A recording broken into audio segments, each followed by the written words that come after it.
तो last class के अंदर हम रिक्वायरमेंट एलिस्टेशन और एनालिसिस की बात कर रहे थे।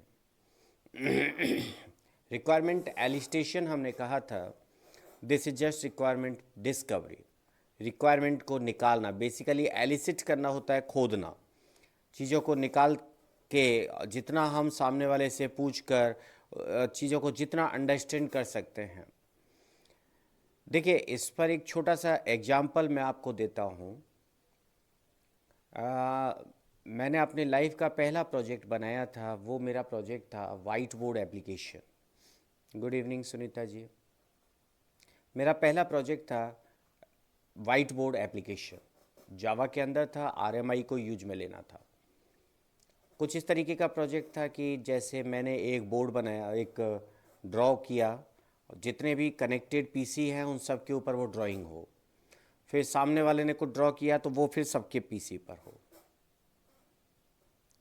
हम अपने आप को कुछ ज़्यादा तीरंदाज समझते थे जावा के अंदर। ये बात है शायद 99 के आसपास की। हम अपने आप को बहुत ज़्यादा एडवांस समझते थे। मुझे कहा गया कि भाई हमें ये बनाना है।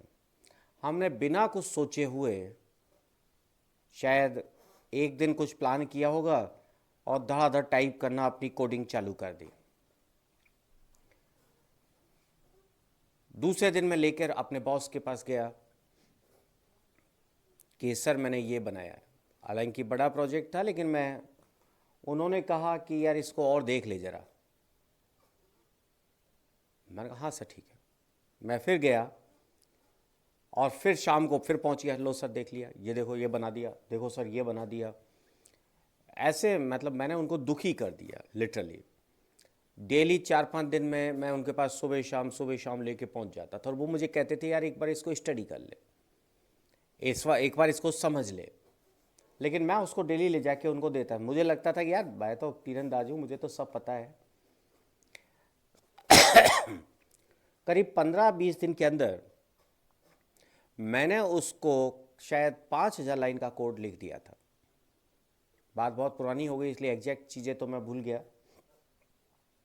करीब 15-20 दिन के बाद जब मैंने उनके पास गया, कुछ इश्यूज आ रहे थे,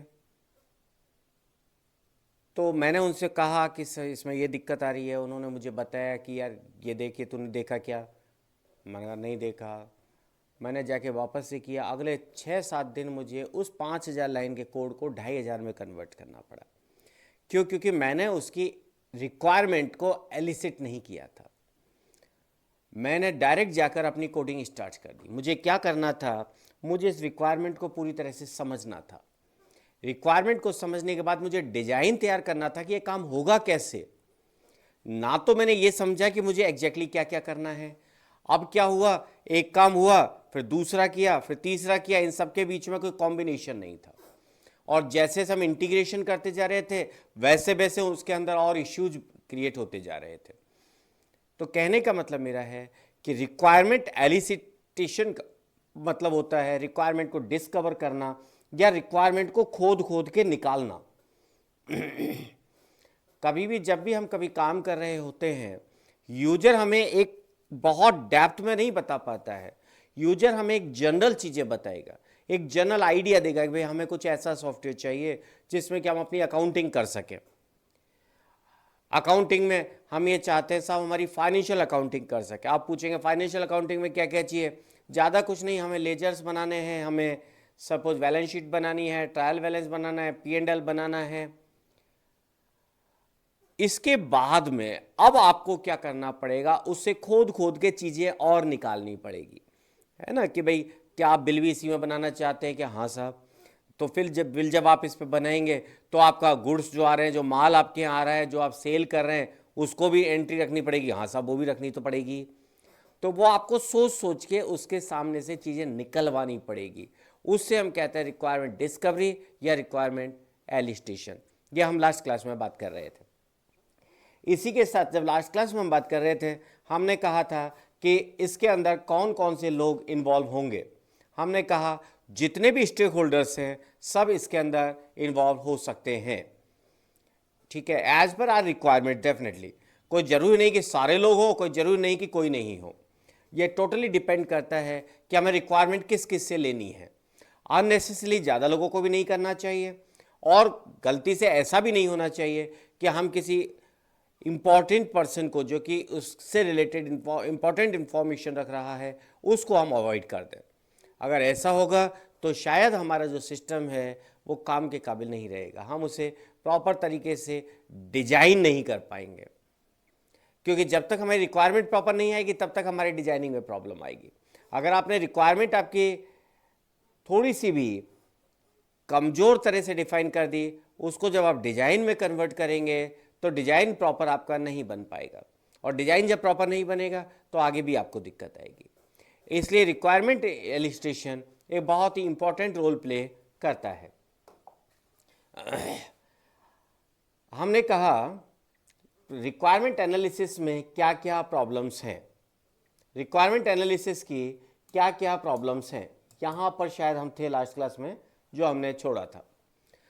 सबसे पहला है stakeholders do not know what they really want. जो स्टेक होल्डर्स हैं उनको भी नहीं पता कि हमें चाहिए क्या। उन्होंने तो एक मोटा मोटा बता दिया, भैया हमें ऐसे करना है। अब उन्हें क्या चाहिए ये आपको खोद खोद के बार बार पूछ पूछ के उनसे निकालना पड़ेगा। इसमें अलग अलग तरीके की प्रॉब्लम्स आती हैं।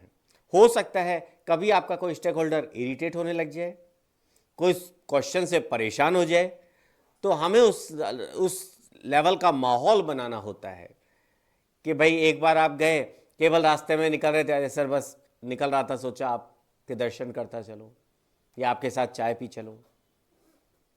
थोड़ा माहौल आपको बनाना पड़ेगा, और उस बीच में आपने दो चार अपने काम की बातें कर ली, ठीक है। फिर अगली बार आप और थोड़ा इजी वे में उनके साथ डिस्कस कर पाएंगे। इस तरीके से आपको खुद को माहौल जनरेट करना पड़ेगा। This is also job of project manager और यू से सिस्टम एनालिस्ट, ठीक है ना। तो रिक्वायरमेंट एनालिसिस अपने आप में एक इंपॉर्टेंट रोल प्ले करता है। स्टेक होल्डर को भी नहीं पता कभी कभी कि एक्चुअली उससे चाहिए क्या। ये इसकी पहली प्रॉब्लम है। दूसरी प्रॉब्लम है stakeholder express requirements in their own terms. Stakeholder अपनी रिक्वायरमेंट्स को अपने जनरल टर्म्स में बताता है। उसे टेक्निकल टर्म्स का नहीं पता, उसे नहीं पता कि ये टेक्नोलॉजी के अंदर किस तरीके से इनकॉर्पोरेट होगा। वो तो एक जनरल बात बता रहा है, भाई हमें ऐसा कुछ फॉर्म चाहिए, ऐसा चाहिए। अब इसको आपको समझना होगा, आपको टेक्निकल टर्म्स में समझना होगा, टेक्निकल के हिसाब से आपको उसे अपनी लैंग्वेज में कन्वर्ट करना होगा। अपनी टीम के साथ हो सकता है उसे आपको अलग तरीके से रिप्रेजेंट करना पड़े। तो स्टेक होल्डर बेसिकली एक लेमेन हो सकता है, एक नॉन टेक्निकल पर्सन हो सकता है, जिसे सॉफ्टवेयर इंडस्ट्री का ही ज्ञान ना हो, ऐसा भी हो सकता है। तो स्टेक होल्डर जो भी रिक्वायरमेंट बताएगा वो अपनी खुद की लैंग्वेज के अंदर बताएगा, और आपको उसे अपने तरीके से टेक्नोलॉजिकल एस्पेक्ट्स के हिसाब से सोचना है। डिफरेंट स्टेक होल्डर्स में हैव कन्फ्लिक्टिंग रिक्वायरमेंट्स। दो अलग अलग लोग हैं, दो अलग अलग लोगों की रिक्वायरमेंट्स कन्फ्लिक्ट कर रही हैं, दो अलग अलग लोगों की रिक्वायरमेंट्स कन्फ्लिक्ट कर रही हैं। अब आप क्या करेंगे सर? एक प्रोजेक्ट हमने बनाया एक जावा के अंदर, बहुत अच्छा बहुत प्यारा प्रोजेक्ट था, बहुत लंबा काम उस पर चला। हमने उस प्रोजेक्ट को बनाकर अपने क्लाइंट को सबमिट कर दिया। जो क्लाइंट को सबमिट किया, हम देख रहे थे कि 2-3 महीने तक प्रोजेक्ट ने बहुत अच्छा काम किया। जावा और ओरेकल, जावा और MySQL में बना हुआ था, बहुत अच्छा प्रोजेक्ट बना हुआ था। अचानक एक दिन प्रोजेक्ट ने काम करना बंद कर दिया। हमारे लड़के गए, उन्होंने जाकर उसको ठीक किया, जो भी इश्यूज थे। हालांकि हमने सारी प्रिकॉशंस लिए हुए थे, हमारे पास डेटा एक अलग तरीके से हमने सेव किया हुआ था, तो डेटा लॉस नहीं हुआ। फिर 10 दिन बाद यही प्रॉब्लम आई, फिर 15 दिन बाद यही प्रॉब्लम आई। तो जो डेवलपर थे उन्होंने आके मुझे बताया कि सर इसमें कुछ गड़बड़ है।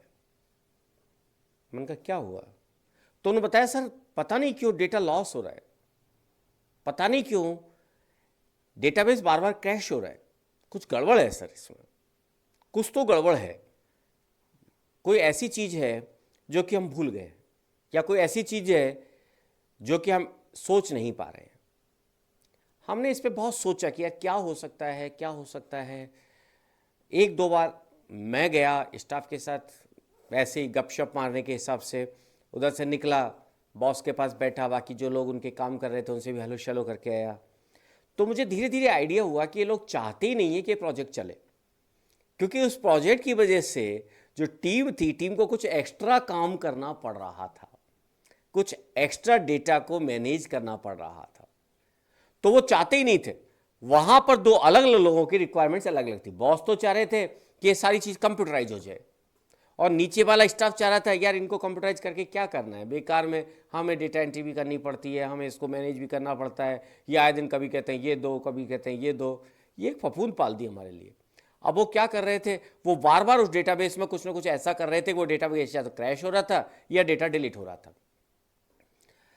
हालांकि हमने उसका एक बैकअप प्लान रखा हुआ था, तो वो ऑटोमेटिकली डेटाबेस का बैकअप होता था, इस वजह से डेटा बच जाता था और हम उसको रिकवर कर देते थे। लेकिन वहां पर कन्फ्लिक्टिंग रिक्वायरमेंट्स की वजह से ये प्रॉब्लम आ रही थी। तो रिक्वायरमेंट्स कभी कभी कन्फ्लिक्टिंग हो सकती है, दो अलग अलग यूजर्स की रिक्वायरमेंट्स एक दूसरे से टकरा सकती। कोई कहता है मुझे चाहिए, कोई कहता है नहीं सब मुझे नहीं चाहिए। इसी प्रकार से हम कह सकते हैं ऑर्गेनाइजेशनल एंड पॉलिटिकल फैक्टर्स में influence the system requirements. Organisational and political factors, जो आपका ऑर्गेनाइजेशन है, जो राजनीतिक कारण हैं, उनसे आपकी सिस्टम रिक्वायरमेंट्स पर फर्क पड़ सकता है, सिस्टम रिक्वायरमेंट्स को इन्फ्लुएंस कर सकती है। हो सकता है आपका ऑर्गेनाइजेशन आपके सिस्टम को कुछ अलग तरीके से चाहता है, हो सकता है पॉलिटिकल कुछ ऐसा प्रेशर है कि जिसकी वजह से कि आपकी रिक्वायरमेंट्स चेंज हो रही है। ओके, रिक्वायरमेंट एनालिसिस के प्रोसेस के ड्यूरेशन में चेंज हो सकती है। कोई नया स्टेक होल्डर है, हो सकता है वो बिजनेस एनवायरनमेंट में बिल्कुल ही चेंज करवा दे।